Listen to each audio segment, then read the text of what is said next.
Hello, very good afternoon. एक बहुत ही शानदार नोटिफिकेशन लेके आया हूँ मैं बैंकिंग से रिलेटेड। बैंक ऑफ बड़ौदा ने LBO की नोटिफिकेशन जारी कर दी है। ऑल्दो इसको 2-3 दिन हो चुका है, मैं थोड़ा लेट हूँ, लेकिन चूंकि मैं इन्फॉर्मेशन सारी आपके लिए लेके आता हूँ तो लेके आया। अच्छा, ऐसी 2 इन्फॉर्मेशन और मैं आपके लिए लेके आने वाला हूँ। एक तो है एग्जिम बैंक का और एक है रेपको बैंक का। बहुत शानदार वैकेंसीज आई है उन बैंक्स में भी। इस खास वैकेंसी में आज मैं जो आपको बताने वाला हूँ, सबसे पहले तो ये कि ये एक्चुअल में जो LBA डिजिग्नेशन है ये होता क्या है, क्या क्राइटेरियाज है इसके लिए, कब तक उसके डेट्स हैं, इसके अलावा आपका क्या क्या सिलेबस है, क्या क्या पढ़ना पड़ेगा, वो सारी चीज़ें बहुत ही डिटेल्स में बताने वाला हूँ।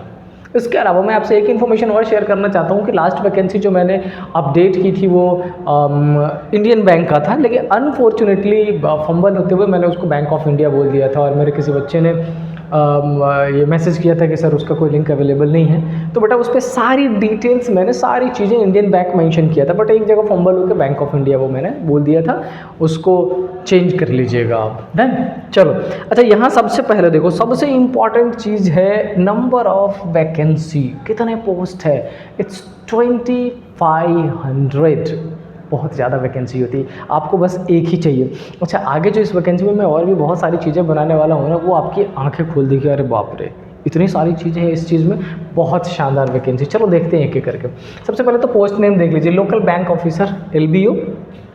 लोकल बैंक ऑफिसर बेसिकली आपको ये बता रही है कि पर्टिकुलर स्टेट, पर्टिकुलर सिटी से रिलेटेड, और जो हायरिंग की जाएगी उसमें आपके जो लोकल लैंग्वेज की प्रोफिशिएंसी है वो बहुत शानदार होनी चाहिए। इसका मतलब जिस स्टेट में ज़्यादा वैकेंसी है, जिस स्टेट की वैकेंसी है, अगर वहाँ के पर्सन होंगे तो उनको ज़्यादा अच्छा रहेगा, प्रेफरेंस दिया जाएगा। स्टार्टिंग डेट 4 जुलाई ऑलरेडी हो चुका है। लास्ट डेट 3 अगस्त। अभी भी अपने पास मोर देन 15 डेज है। And I would suggest, her notification में मैं करता हूँ आपसे कि 3 डेज है, इट डजेंट मीन कि आप 3 अगस्त तक का वेट करोगे। आप इसको जुलाई के पहले पहले ही सारी चीज़ें कंप्लीट कर लोगे। इसके पीछे मैं रीज़न ये बताता हूँ कि एंड में क्या हो जाता है, परेशानी होती है, कभी सर्वर डाउन, कभी कुछ इश्यूज आते हैं, राइट। चलो, फ़ी का लास्ट डेट, ऑफकोर्स रजिस्ट्रेशन का लास्ट डेट 3 अगस्त, तो फ़ी भी साथ में 3 अगस्त की है। और pre examination date to be notified, मतलब अभी तक कुछ क्लियर इन्फॉर्मेशन नहीं दी गई। अब आते हैं किस पे, एज लिमिट 1 जुलाई 2025 को जो इन्होंने सर्टेन क्राइटेरिया मेंशन किया है, दैट इज़ 21 to 30। अच्छा, एज पर गवर्नमेंट नॉर्म्स, जो रिजर्वेशन वाले भाई बंधु हमारे हैं, जो भी SC हो गए, ST हो गए, OBC हो गए, उन सारों को एज पर गवर्नमेंट नॉर्म्स जो रिजर्वेशन का है एज में, वो उनको फ़ायदा मिलेगा ही मिलेगा। डन, चलो। अब थोड़ा सा ध्यान से डिटेल्ड इन्फॉर्मेशन है। A degree graduation in any discipline from a recognized university by the government of India। समझ आई बात? आपको किसी भी सब्जेक्ट से, किसी भी गवर्नमेंट के यूनिवर्सिटी से अगर आपने ग्रेजुएशन कर रखा है तो आप एलिजिबल हो इस वैकेंसी के लिए। उसके अलावा देखो, ग्रेजुएशन कब तक कंप्लीट होना चाहिए, कंप्लीटेड ऑन और आफ्टर 1 अप्रैल 2021, उससे पुराने नहीं होने चाहिए। ना केवल एज लिमिट है, बल्कि इस बार उन्होंने ये भी लिमिट कर दिया है कि आपकी ग्रेजुएशन कब तक हो जानी चाहिए, कब से पहले का नहीं होना चाहिए। बहुत इंपॉर्टेंट है। आगे देख लेते हैं फ़ी के बारे में। सबसे ज़्यादा जनरल OBC और EWS के लिए कितने हैं, 850, और SC ST PWD के लिए कितने हैं, 175। ये आपके फ़ी का है। अब देखो, बैंक ऑफ बड़ौदा ने जब ये वैकेंसी दी तो उन्होंने बहुत सारी चीज़ों को ध्यान में रखा। उन्होंने बोला कि किसी पर्सन ने अगर कभी बैंक के साथ कुछ गड़बड़ किया हो या हो गया हो अनफॉर्चुनेटली, जैसे लोन लिया हो, पे नहीं कर पाया, तो क्या दिक्कत हो जाती है, सिविल ख़राब हो जाता है। क्राइटेरिया में मेंशन कर रखा है, बहुत इंपॉर्टेंट है। एक्सपीरियंस 1 ईयर, 1 साल का एक्सपीरियंस, और वो भी कहाँ का एक्सपीरियंस होना चाहिए, आपका एक्सपीरियंस या तो शेड्यूल्ड बैंक या रीजनल रूरल बैंक्स में होना चाहिए। कोऑपरेटिव सोसाइटीज़ जो होता है, और जो नॉन बैंकिंग फाइनेंशियल कॉर्पोरेशन है, अगर आप उसकी वैकेंसी, आपने उसमें जॉब किया है और आप चाहते हैं, सोचते हैं कि वो एक्सपीरियंस आपका काउंट हो जाएगा, तो बेटा ऐसा बिल्कुल भी नहीं है ना। सिबिल स्कोर, यही मैं आपको बताना चाह रहा था। जो क्रेडिट हिस्ट्री होता है वो कितनी होनी चाहिए, मिनिमम 680 और अबव। यानी कि आपने अगर बैंक का लोन फ्लॉन्ट कर दिया हो, पे नहीं कर पाए हो, और आपका सिबिल डाउन हो गया हो, तो आपको बहुत ज़्यादा ध्यान रखने की ज़रूरत है, राइट। बेसिक पे that is the one of the best thing about this vacancy. कितनी है? 48,480 रुपीज़। और इसमें भी फ्लक्चुएशन पॉसिबल है बेस्ड ऑन सिटीज जिसमें आप जॉब करने वाले हैं, राइट। नेक्स्ट, आइए पिछले पेज पे जितनी सारी जो इन्फॉर्मेशन मैंने दी है वो आपकी क्लियर हो गई होंगी। सिविल का स्कोर हो गया, एज क्राइटेरियाज हो गया, बेसिक पेमेंट हो गया, सारी चीज़ें। अब आते हैं यहाँ पर, the following documents are required to upload by the candidate. क्या क्या? एक चीज़ इसमें बहुत शानदार मेंशन किया गया, क्लियरली मेंशन है कि सारी चीज़ें पीडीएफ में, मतलब आपको ऑनलाइन फॉर्म फिल करना तो ऑफकोर्स पीडीएफ के फॉर्मेट में ही होना चाहिए। क्या क्या होना चाहिए? 10th marksheet, certificate age date of birth proof. आपको ध्यान रखना पड़ेगा कि डेट ऑफ बर्थ के प्रूफ के लिए इस बार 10th का मार्कशीट मांगा गया है।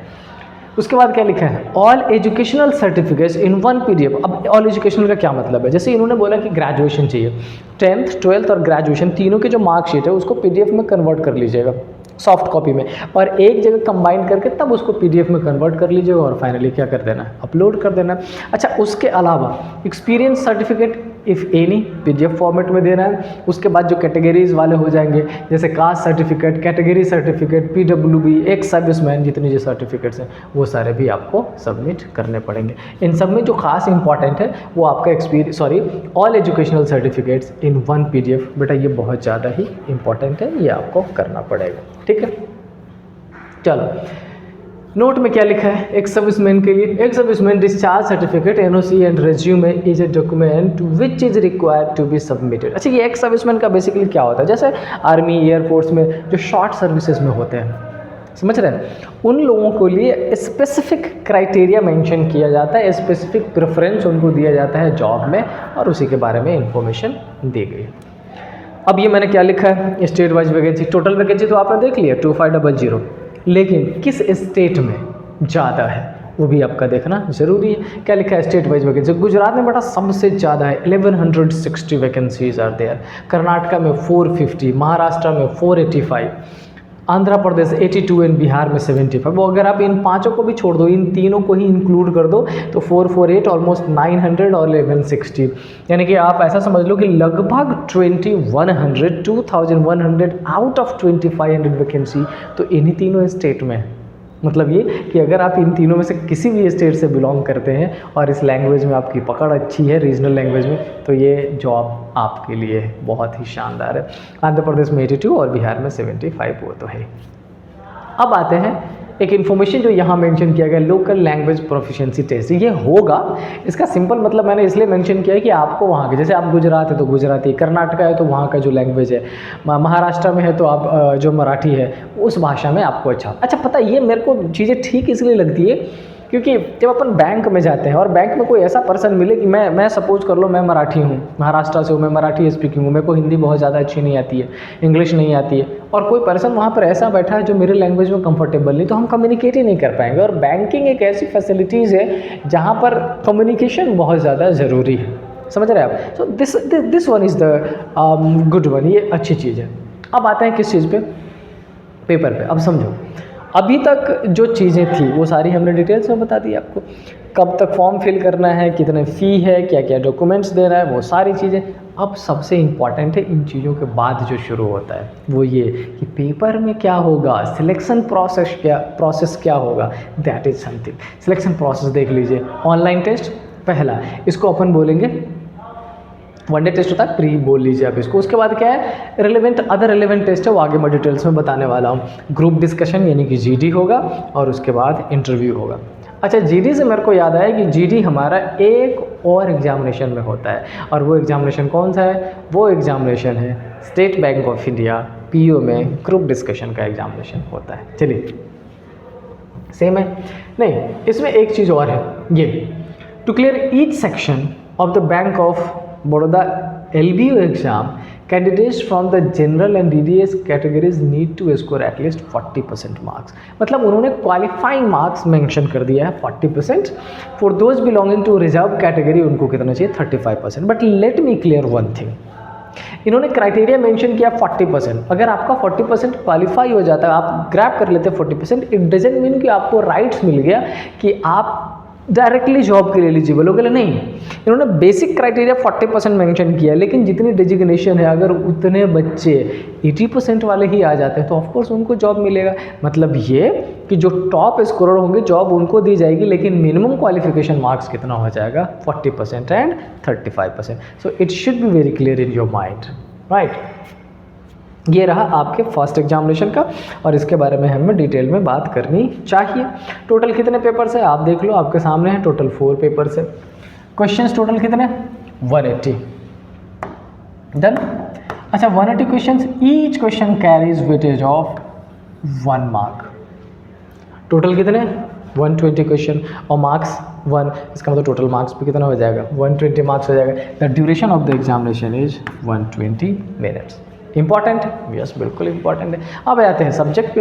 अच्छा इस 120 मार्क्स में आपके 4 different subject, English, banking, general economy 3 तो है ही, और यहाँ पे रीजनिंग प्लस मैथ्स को एक जगह पुट कर दिया है। नॉर्मली अगर आपको बैंकिंग के एग्जामिनेशन के बारे में आइडिया होगा तो आपको पता होगा कि reasoning separate, maths separate, English और जनरल इकोनॉमिक्स का जो पार्ट होता है वैसे तो प्री में होता ही नहीं है, मेंस में जब आता है तो सेपरेट आता है। बट यहाँ पर चूंकि ये एक्सपीरियंस्ड बंदे को हायर करने जा रहे हैं तो इनका ये था क्राइटेरिया कि भाई मुझे एक्सपीरियंस बंदे में ये चीज़ तो चाहिए, जनरल इकोनॉमिक्स और बैंकिंग वाले का।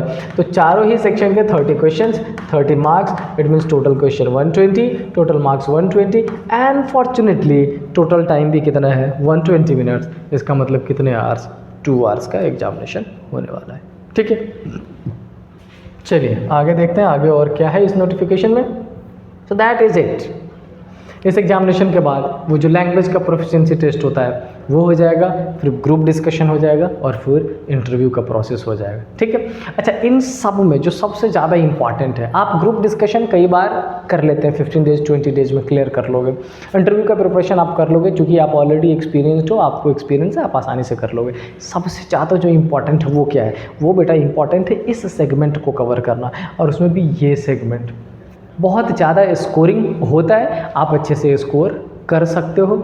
ये जो जनरल इकोनॉमिक्स वाला पार्ट है ना, इस पार्ट के लिए आपको क्या करना है, इस पार्ट के लिए 12th NCERT में जो बुक है मैक्रो इकोनॉमिक्स का, अगर आप उसको बहुत अच्छे से कवर करते हैं तो आपकी पकड़ बहुत शानदार इस पर बन जाने वाली है, ठीक है।